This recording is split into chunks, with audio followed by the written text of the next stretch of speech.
నమస్తే welcome to Zee News afternoon bulletin నేను మణిశ్రీ బులెటిన్లో ముందుగా హెడ్లైన్స్ చూద్దాం కాంగ్రెస్ విడుదల చేసిన బ్లాక్ పేపర్పై తీవ్రంగా మండిపడ్డ ప్రధాని మోదీ ప్రతిపక్ష పార్టీ చర్య తమ ప్రభుత్వానికి దిష్టి చుక్క లాంటిదని వ్యాఖ్య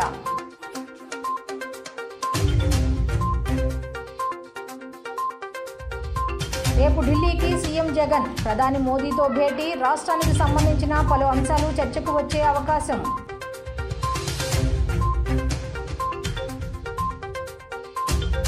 ఆఖరి రోజుకు చేరుకున్న అసెంబ్లీ సమావేశాలు ఈ రోజు కూడా టీడీపీ సభ్యులు సస్పెండ్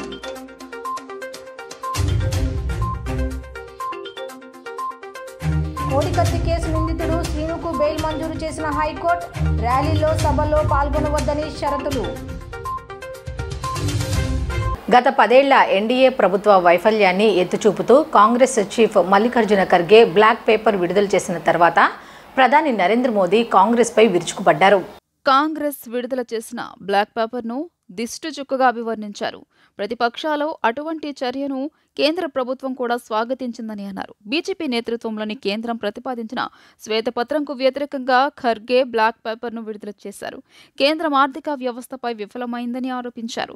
నిరుద్యోగం, ద్రవ్యోల్బణం, రైతుల కష్టాలు వంటి బీజేపీ నేతృత్వంలోని కేంద్రం వైఫల్యాలను బ్లాక్ పేపర్ హైలైట్ చేస్తుందని కాంగ్రెస్ పేర్కొంది. కాంగ్రెస్ అధ్యక్షుడు మల్లికార్జున్ ఖర్గే బ్లాక్ పేపర్ విడుదల చేసిన కొద్దిసేపటికే ప్రధాని నరేంద్ర మోదీ స్పందిస్తూ ప్రతిపక్ష పార్టీ ఈ చర్య తమ ప్రభుత్వానికి దిష్టి చుక్క లాంటిదని చెడు దృష్టిని పారదోలుతోందని అన్నారు.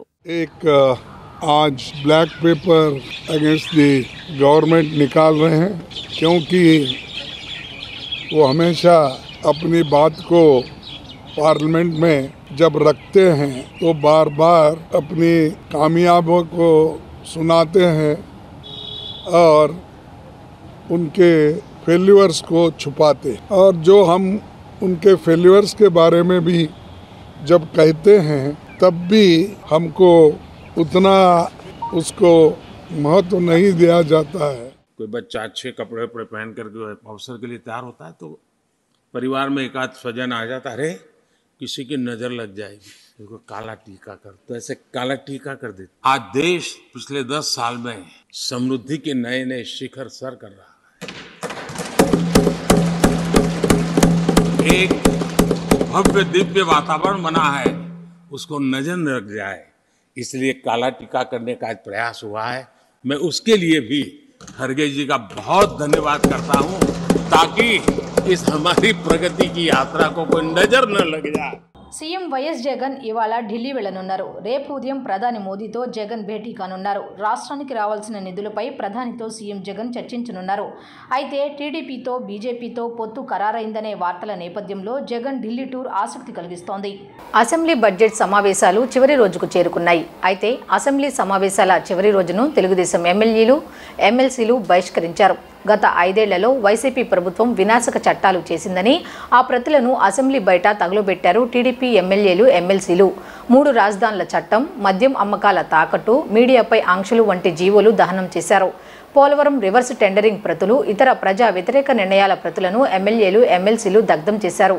ఈ ప్రభుత్వానికి ఇదే చివరి అసెంబ్లీ రోజు అంటూ నినాదాలు చేశారు. ఈ రోజుతో రాష్ట్రానికి పట్టిన శని దరిద్రం వదిలిపోయిందని నినదించారు. రాష్ట్రంలో ఉన్నటువంటి 5 కోట్ల మంది ప్రజానీకానికి దేవాలయం ఏమిటంటే రాష్ట్ర శాసనసభ. ప్రజాస్వామ్య వ్యవస్థలో శాసనసభకి అత్యంత ప్రాధాన్యత కలుగుతుంది. శాసనసభలో తీసుకున్నటువంటి ప్రతి నిర్ణయం ప్రజానీకానికి చేరువ చేసి వారి మంచికి ఉపయోగించే సభ శాసనసభ. స్వాతంత్రం వచ్చిన తర్వాత ఆంధ్రప్రదేశ్ రాష్ట్రం ఏర్పడిన తర్వాత శాసనసభని సొంత పార్టీ కార్యాలయంగా మార్చుకొని రాష్ట్ర ప్రజానీకానికి, రాష్ట్రానికి ఉపయోగపడినటువంటి చట్టాలు చేయవలసినటువంటి శాసనసభ 5 సంవత్సరాలు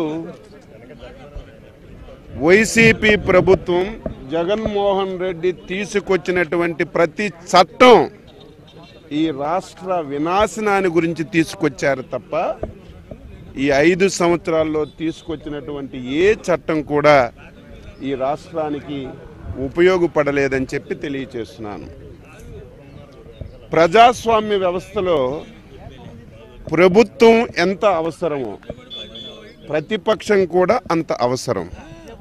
ప్రభుత్వ వాదన ప్రభుత్వం చెప్తుంది, ప్రజల సమస్యలు శాసనసభలో ప్రతిపక్షం లేవనెత్తితే తప్పులుంటే సరిచేసుకొని ప్రభుత్వం ముందుకెళ్లడానికి ఈ వ్యవస్థ పనిచేస్తుంది. టీడీపీ అధినేత చంద్రబాబు నాయుడు, కేంద్ర హోంమంత్రి అమిత్ షా, బీజేపీ కీలక నేత జేపీ నడ్డాతో సమావేశమయ్యారు. అమిత్ షా నివాసంలో వీరంతా సమావేశమయ్యారు. వచ్చే ఎన్నికల్లో బీజేపీ టీడీపీ పొత్తుపై అమిత్ షా, జేపీ నడ్డాతో చంద్రబాబు నాయుడు చర్చించినట్లు సమాచారం. పొత్తులపై అంగీకారానికి వస్తే సీట్ల సర్దుబాటుతో పాటు ఎన్నికల ప్రచారం కోసం కోర్ కమిటీని ఏర్పాటు చేసుకునే ఛాన్స్ ఉందని తెలుస్తోంది. బీజేపీ పెద్దలతో టీడీపీ అధినేత చంద్రబాబు భేటీ అయ్యారు. పొత్తుల అంశంతో పాటు ఏపీలో రాజకీయ పరిస్థితులు, ఓటర్ల జాబితాలో అధికార పార్టీ చేస్తున్న అక్రమాలు, విపక్ష నేతలపై జరుగుతున్న దాడులు వంటి అంశాలపై చర్చ జరిగినట్లు సమాచారం. గత ఏడాది జూలై 3న అమిత్ షా, జేపీ నడ్డాలతో చంద్రబాబు భేటీ అయిన విషయం విదితమే. ఢిల్లీలో అమిత్ షా నివాసంలో దాదాపు గంట సేపు వీరు భేటీ కొనసాగింది. బీజేపీతో పొత్తుపై చంద్రబాబు చర్చించినట్లు తెలుస్తోంది. సమావేశం అనంతరం చంద్రబాబు, నడ్డా అమిత్ షా నివాసం నుంచి వెళ్లిపోయారు. టీడీపీ జనసేన ప్రభుత్వంలో ఏ పథకం ఆగదు, మరింత సంక్షేమం ఇచ్చేలా జనసేన టీడీపీ వ్యవహరిస్తాయి అని స్పష్టం చేశారు జనసేన అధినేత పవన్ కళ్యాణ్. ప్రమాదవశాత్తు మృతి చెందిన క్రియాశీలక సభ్యుల కుటుంబాలకు 5 లక్షల రూపాయల బీమా చెక్కులను అందించారు పవన్ కళ్యాణ్. ఈ సందర్భంగా మాట్లాడుతూ జనసేన టీడీపీ వస్తే పథకాలు ఆపేస్తారంటూ వైఎస్ జగన్ తప్పుడు ప్రచారం చేస్తున్నారన్న ఆయన, మేం మరింత ఇస్తామే తప్ప ఏది ఆపమని క్లారిటీ ఇచ్చారు.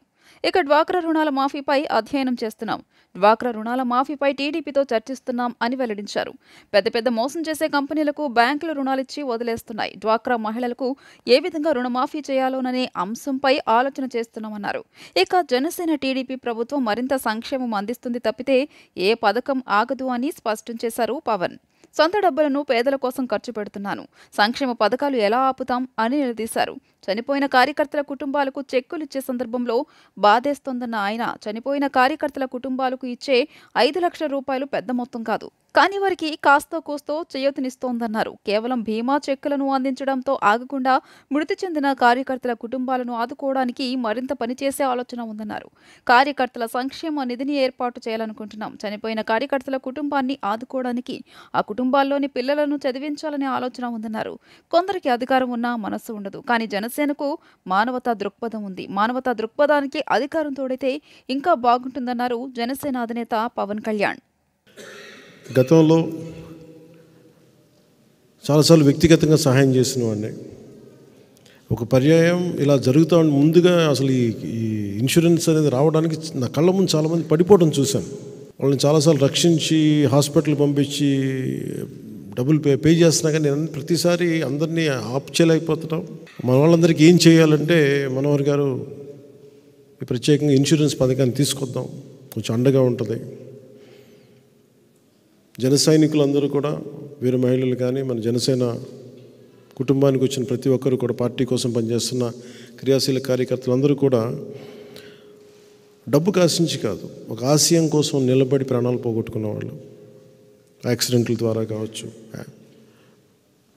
కొన్ని విపత్కర పరిస్థితుల వల్ల కావచ్చు.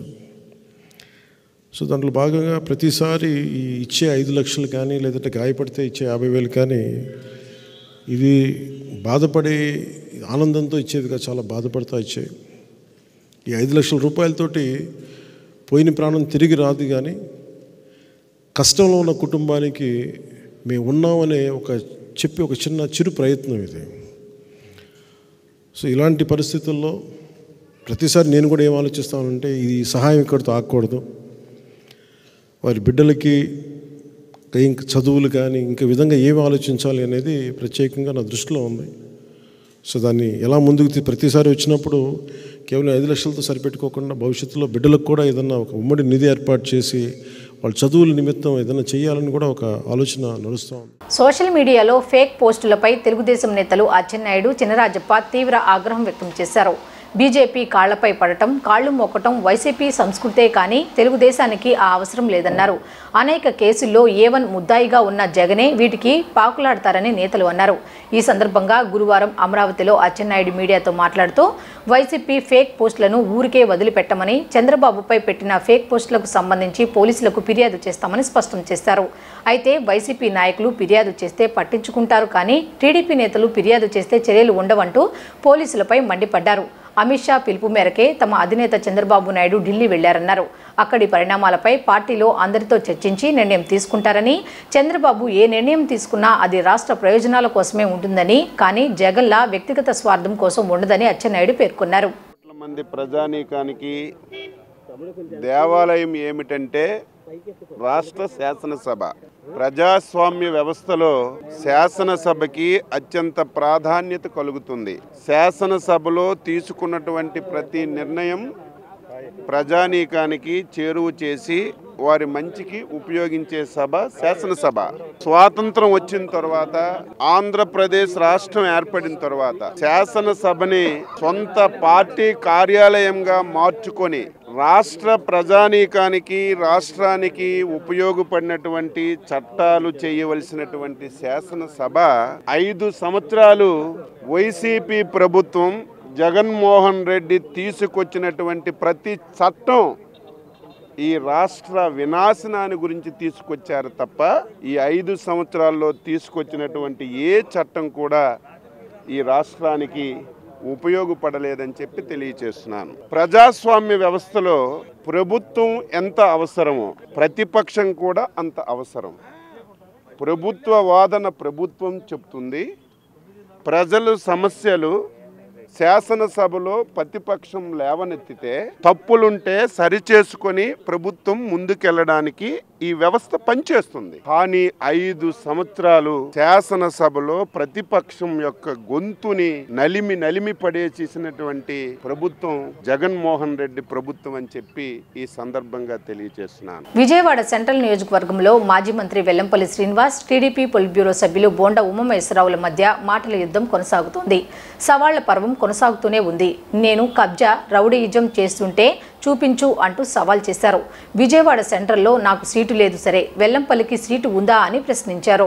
నిన్న మీడియా సమావేశంలో బోండా ఉమా మాట్లాడుతూ వెల్లంపల్లి కోఆర్డినేటర్ మాత్రమేనన్న బోండా, నీ బీ ఫారం చూపించు వెల్లంపల్లి, నా బీ ఫారం చూపిస్తాను అంటూ సవాల్ చేశారు. దీన్ని ఏమనాలి? ఈ విధంగా 175 గెలుస్తారా అని ఎద్దేవా చేశారు.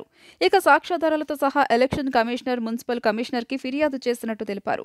ఎలక్షన్ కమిషనర్, మున్సిపల్ కమిషనర్కు ఆదేశాలు జారీ చేశారన్నారు. ఒక దొంగని సెంట్రల్లో పెట్టారు. పశ్చిమ చెత్తను సెంట్రల్లో ముద్ర వేసి వదిలేశారని ఫైర్ అయ్యారు. ఇక వెల్లంపల్లి వ్యవహారంలో కేంద్ర ఎన్నికల కమిషనర్కు కూడా ఇవన్నీ ఆధారాలతో సహా అందజేస్తామన్నారు బోండా ఉమ్మ. మున్సిపల్ కమిషనర్ సిపికి లెటర్ రాశారు. అయినా స్పందన లేదన్నారు. తెలంగాణలో ఇలా చేస్తేనే ఒక డీజీపీ ఇంటికి వెళ్లిపోయాడు. రూల్ ఆఫ్ లా తెలిసిన అధికారులు ఒత్తిడికి గురికావద్దు అని హితవు పలికారు. నేను కబ్జా, రౌడిజం చేస్తుంటే చూపించు అంటూ వెల్లంపల్లికి సవాల్ విసిరారు. వెల్లంపల్లి మీద ఆడపిల్లల్ని హెరాస్మెంట్ చేసిన కేసులున్నాయి, ఎఫ్ఐఆర్లతో సహా చూపిస్తాను అన్నారు. మరోవైపు రాజకీయ ప్రచారాలలో వాలంటీర్లు పాల్గొనకూడదని సర్క్యులర్ ఉంది. కానీ వాలంటీర్లతో వెల్లంపల్లి శ్రీనివాస్, ఎమ్మెల్సీ ఎండి రూహుల్లా సమావేశమయ్యి కుక్కర్లు, తలొక 10,000 ఇచ్చారని ఆరోపించారు. అందులో సెంట్రల్ నియోజకవర్గ వాలంటీర్లను గుర్తించామని తెలిపారు టీడీపీ పొలిట్ బ్యూరో సభ్యులు బోండా ఉమామహేశ్వరరావు. అని ఏదైతే వెల్లంపల్లి వ్యాఖ్యం చేస్తున్నాడో దాని మీద పోలీసులు కూడా స్పందించట్లేదు. దీని మీదే నిన్న ఎలక్షన్ కమిషనర్ గారి దృష్టికి తీసుకెళ్లాం. మొత్తం అతను మాట్లాడినటువంటి మాటలు, గత 15 రోజుల నుంచి అతను చేపడుతున్నటువంటి కార్యక్రమాలు, ఏదైతే గతంలో స్టేట్ ఎలక్షన్ కమిషనర్ గారు అయిన మీనా గారు ఒక స్పష్టమైనటువంటి సర్క్యులర్ ఇచ్చారు. మొత్తం స్టేట్ వైడ్ గవర్నమెంట్ శాలరీస్ తీసుకుంటున్నటువంటి కానీ, పెయిడ్ వర్కర్స్ కానీ, వాలంటీర్స్ కానీ ఎటువంటి రాజకీయ ప్రచారంలో పాల్గొనకూడదు అని ఎలక్షన్ కమిషనరు గతంలోనే ఒక సర్క్యులర్ ఇచ్చింది 13/7/2022. దాన్ని 16/9/2022 కూడా సెకండ్ సర్క్యులర్ ఇచ్చారు. సెక్రటరియట్ సిబ్బంది కానీ, సచివాలయ సిబ్బంది కానీ, వాలంటీర్స్ కానీ, లేదంటే ఇంకా మరే ఇతర ఆ స్థాయి అధికారులు గాని ఎన్నికల ప్రచార కార్యక్రమాల్లో పాల్గొనకూడదు అని తెలుగుదేశం పార్టీ ఇచ్చిన కంప్లైంట్ మీద వాళ్ళు ఇవ్వడం జరిగింది. ప్రత్యేక హోదాను మళ్లీ బీజేపీ దగ్గర తాకట్టు పెట్టడానికి సిద్ధమా లేక బీజేపీతో అక్రమ పొత్తు పెట్టుకోవడానికి సిద్ధమా అని ఏపీసీసీ చీఫ్ షర్మిల ప్రశ్నించారు. పొత్తుల పార్టీలకు ఓటు వేస్తే బీజేపీకి ఓటు వేసినట్లేనని ప్రజలను హెచ్చరించారు. బాపట్ల పర్యటనలో భాగంగా బుధవారం బాపట్లలో రోడ్ షోలో కాంగ్రెస్ పార్టీ అధ్యక్షురాలు వైఎస్ షర్మిల పాల్గొన్నారు. ముందుగా కాంగ్రెస్ పార్టీ బాపట్ల జిల్లా అధ్యక్షుడు గంట అంజిబాబు ఆధ్వర్యంలో చీల్ రోడ్డు వద్ద నుండి అంబేద్కర్ బొమ్మ వరకు భారీ స్థాయిలో ర్యాలీ నిర్వహించి షర్మిలకు స్వాగతం పలికారు. ఈ సందర్భంగా ఆమె మాట్లాడుతూ వైసీపీ, జనసేన, తెలుగుదేశం పార్టీలకి ఓట్లు వేస్తే భారతీయ జనతా పార్టీకి రాష్ట్ర ప్రజలు ఓట్లు వేసిన వారు అవుతారని, రాష్ట్రానికి ద్రోహం చేసిన బీజేపీతో పొత్తులు పెట్టుకుని ముందుకు సాగుతున్న పార్టీలకు రాష్ట్ర ప్రజలు తగిన గుణపాఠం చెప్పాలని అన్నారు. బాపట్ల రోడ్ షోలో ఆమె ముఖ్యమంత్రి వైఎస్ జగన్, బీజేపీ మాజీ ముఖ్యమంత్రి చంద్రబాబుపై ధ్వజమెత్తారు. కాంగ్రెస్ పార్టీ అధికారంలో ఉన్న సమయంలో రాజశేఖర్ రెడ్డి ముఖ్యమంత్రిగా ఉండగా బాపట్ల నియోజకవర్గానికి 1400 కోట్లతో అభివృద్ధి చేస్తారని, నాడు జరిగిన అభివృద్ధి తప్ప తెలుగుదేశంలో కానీ జగనన్న పాలనలో కానీ బాపట్లలో అభివృద్ధి జరగలేదన్నారు. బాపట్ల ఎమ్మెల్యే, ఎంపీ ఇసుక మాఫియా చేస్తూ ధనదాహానికి పాల్పడుతున్నారని, రైతులకు ఉపయోగపడే డ్రైనేజీల మరమ్మతులు చేయకుండా కాలువ కట్టుల మట్టిని కూడా అమ్ముకుంటున్నారని విమర్శించారు. బాపట్ల కేంద్రంగా వైఎస్ రాజశేఖర రెడ్డి విగ్రహం పెడుతుంటే స్థానిక వైసీపీ నాయకులు ఎందుకు అడ్డుకున్నారని ప్రశ్నించారు. ఎక్కడ రాజశేఖర రెడ్డి గారి సంక్షేమ పాలన, ఎక్కడ జగనన్న గారి పాలన, ఎక్కడ భూమికి ఆకాశానికి ఉన్నంత తేడా లేదా? ఏమన్నాడు జగనన్న గారు? పూర్తి మద్యపాన నిషేధం చేస్తానన్నాడు జగనన్న గారు. 5 ఏళ్లలో పూర్తి మద్యపాన నిషేధం చేస్తానన్నాడు. అసలు మద్యం అన్నది ఎక్కడా లేకుండా చేస్తాను, ఆ తర్వాతే వచ్చి మీ ఓట్లు అడుగుతాను అన్నాడు జగనన్న గారు. నాకు మేనిఫెస్టో అంటే బైబిల్, ఖురాను, భగవద్గీతతో సమానం అన్నాడు. ఆ మేనిఫెస్టోలో నేను పెట్టాను మద్యపాన నిషేధం చేస్తాను అన్న జగనన్న గారు. మరి ఇప్పుడు ఏమైంది అన్నా, ఎలా ఉంది ఇప్పుడు పరిస్థితి అని మొన్న 4 రోజుల కింద నేను ఒక అన్నని అడిగితే, ఏమి మద్యపాన నిషేధం అమ్మా, ఇప్పుడు సర్కారే మద్యం అమ్ముతుంది, అది కూడా సర్కారు ఏది అమ్ముతే అదే కొనాలి అన్నాడు. అదేంటన్నా అంటే, ఇప్పుడు కొనాల్సింది వేరే వేరే బ్రాండ్లు ఏం దొరకవమ్మా, ఏదో బూమ్ బూమ్ అంట, స్పెషల్ స్టేటస్ అట, ఇవే దొరుకుతాయి తల్లి అన్నాడు. ఈ రోజు ప్రత్యేక హోదా తేవడం కథ ఏమో గాని స్పెషల్ స్టేటస్ అని మందుబాటలైతే వచ్చింది, జగనన్న గారి పుణ్యం. మరి ఇదేనా మాట నిలబెట్టుకోవడం అంటే? ఇప్పుడు కనీసం ఆన్లైన్ సేల్స్ లేవు, ఒక కార్డ్ తో పేమెంట్ లేదు, మద్యం షాపులో పూర్తి క్యాష్ పేమెంట్లే అంటున్నారు.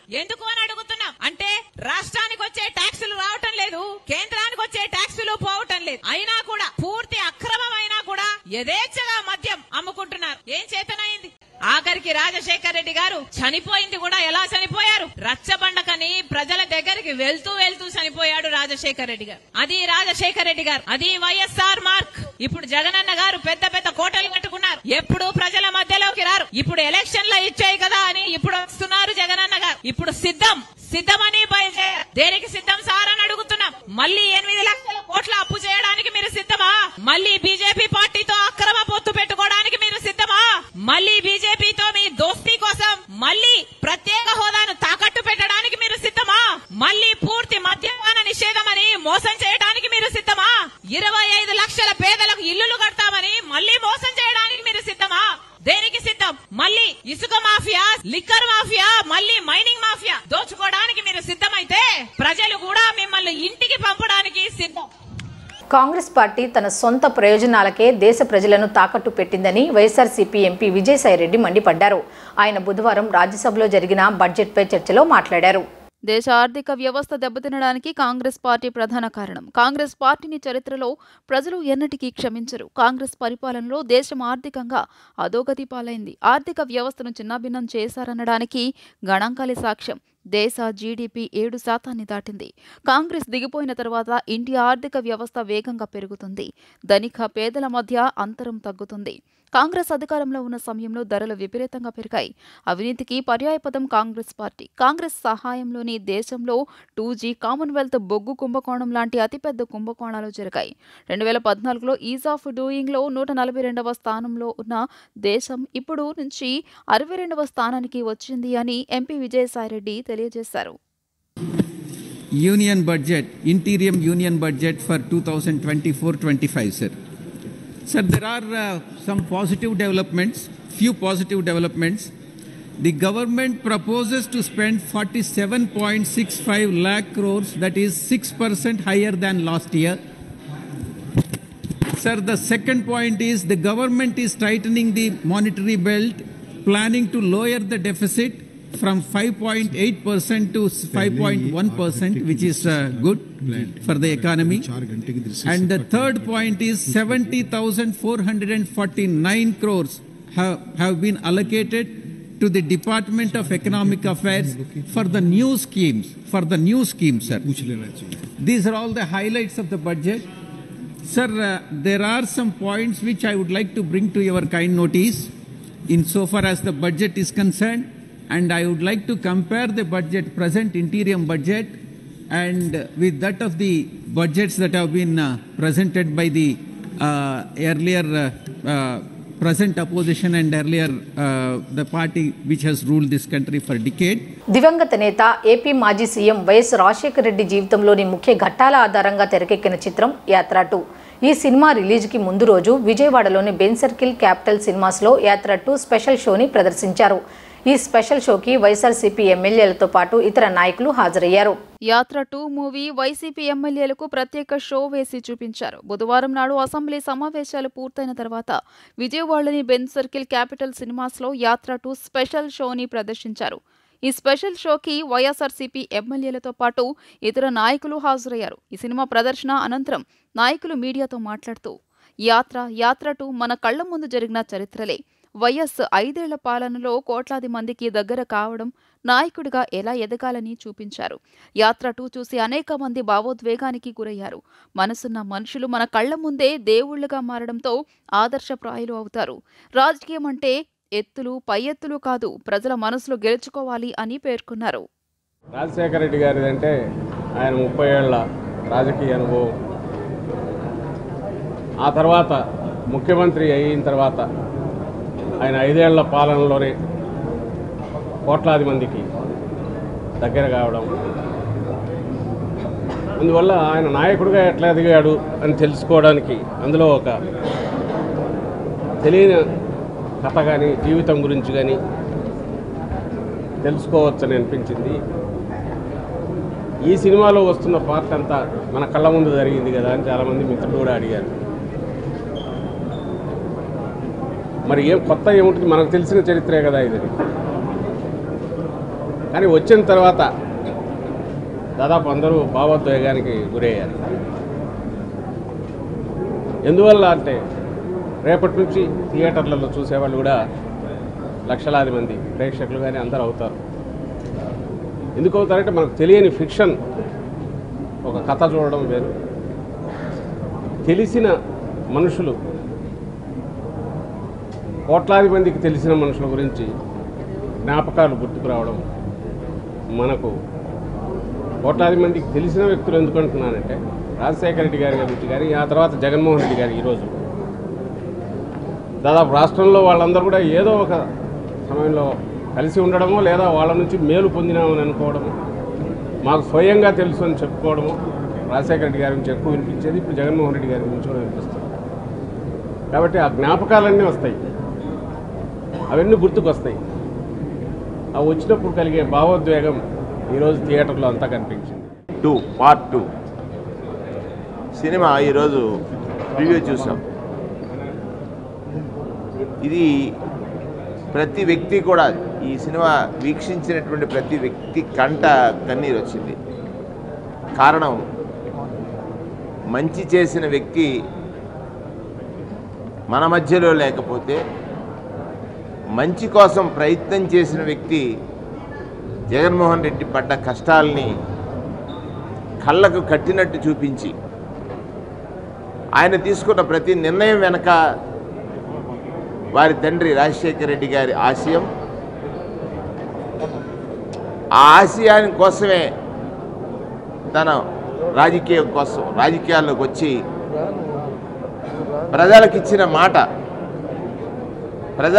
మాట ఖచ్చితంగా పోషించుకోవడమే రాజకీయమని, రాజకీయాలకి ఒక కొత్త భాష్యాన్ని చెప్పినటువంటి విధంగా ఈ సినిమా పూర్తిగా ఆశాంతం. ఆంధ్రప్రదేశ్ సీఎం జగన్మోహన్ రెడ్డిపై కోడికత్తితో దాడి చేసిన కేసులో నిందితుడిగా ఉన్న జనపల్లి శ్రీనివాస్కు హైకోర్టులో ఊరట దక్కింది.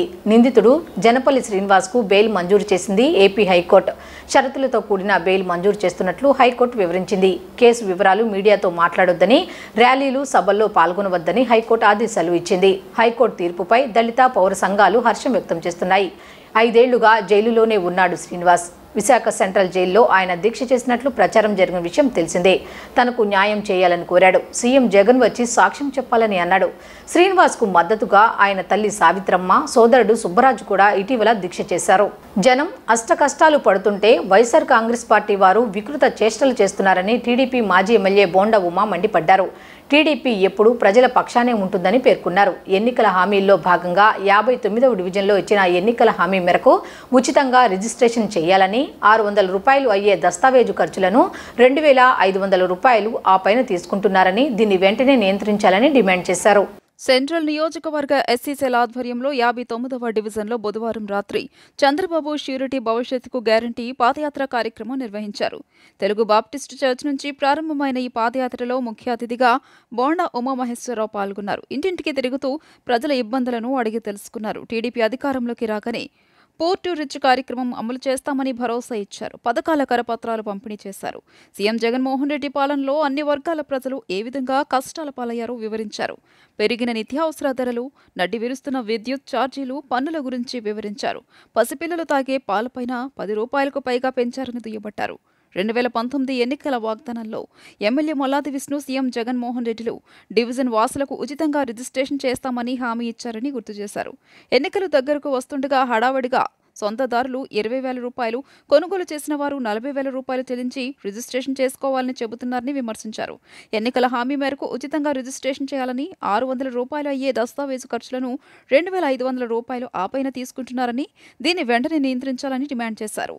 అన్ని డివిజన్లో కూడా మా అనుబంధ విభాగాలు, బీసీ విభాగం ఇప్పిలి మోహన్ అధ్యక్షులుగా ఉన్న బీసీ విభాగం పాదయాత్రలు జరుగుతూ ఉన్నాయి. మా మహిళా అధ్యక్షురాలు దాసరి ఉదయశ్రీ ఆమె పెద్ద ఎత్తున మహిళా సోదరీమణులు, మహిళా నాయకురాలను కలుపుకొని పాదయాత్రలు జరుగుతూ ఉన్నాయి.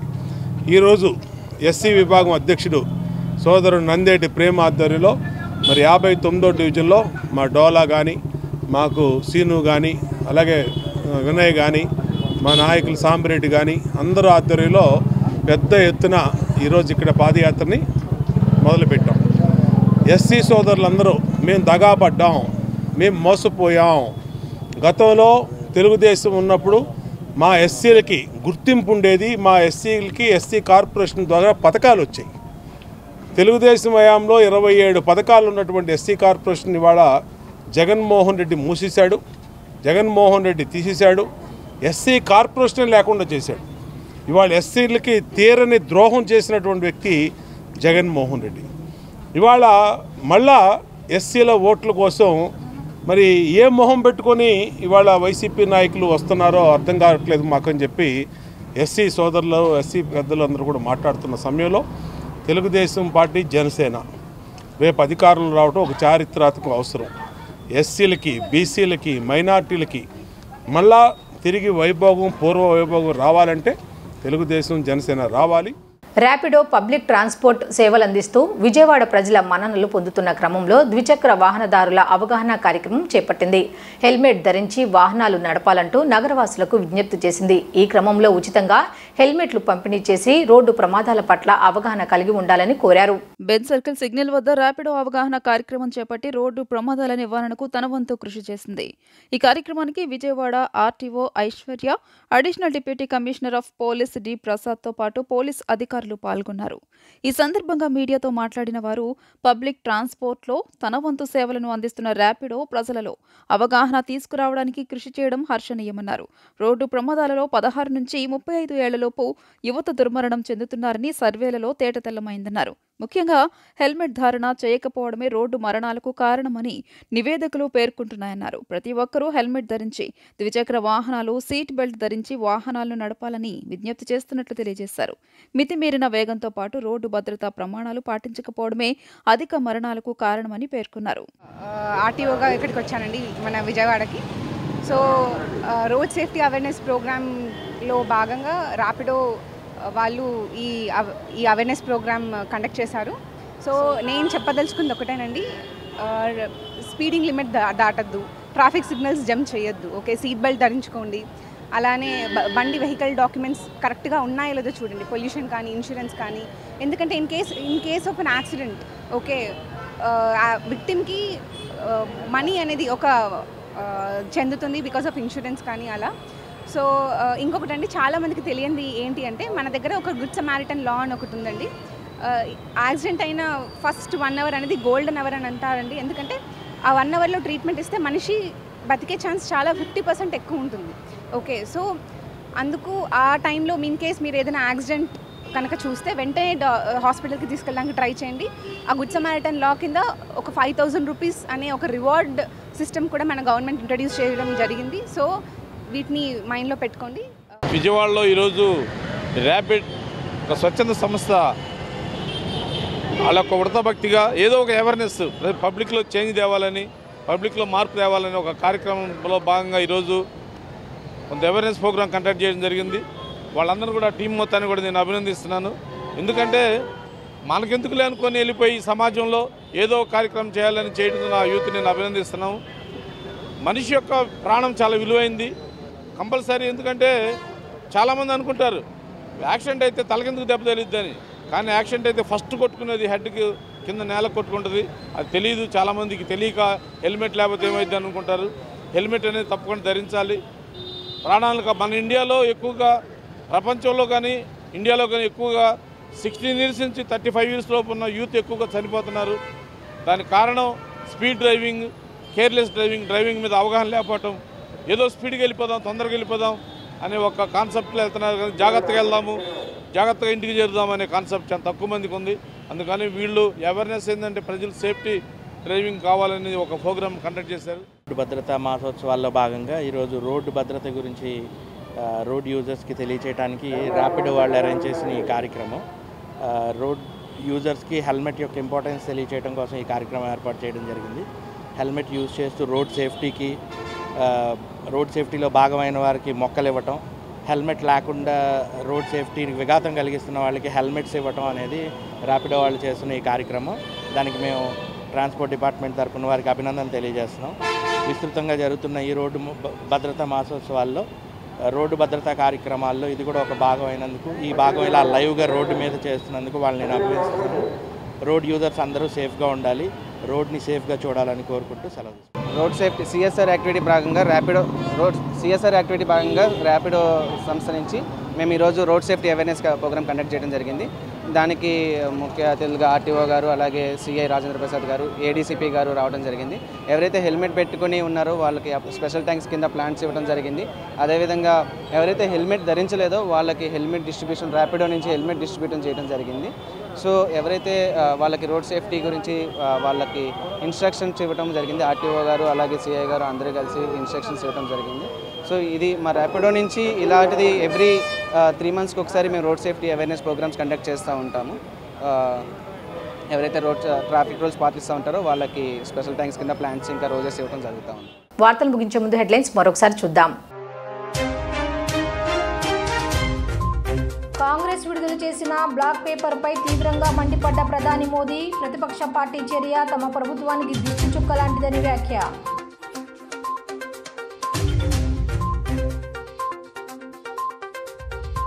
రేపు ఢిల్లీకి సీఎం జగన్, ప్రధాని మోదీతో భేటీ, రాష్ట్రానికి సంబంధించిన పలు అంశాలు చర్చకు వచ్చే అవకాశం.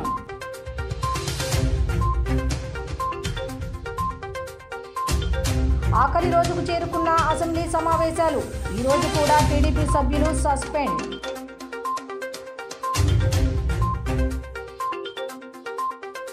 కోడికత్తి కేసు నిందితుడు శ్రీనుకు బెయిల్ మంజూరు చేసిన హైకోర్టు, ర్యాలీలో సభల్లో పాల్గొనవద్దని షరతులు. ఈ వార్తలు ఇంతటితో సమాప్తం. తిరిగి రాత్రి 7:30 బులెటిన్లో కలుద్దాం. అంతవరకు సెలవు. నమస్కారం.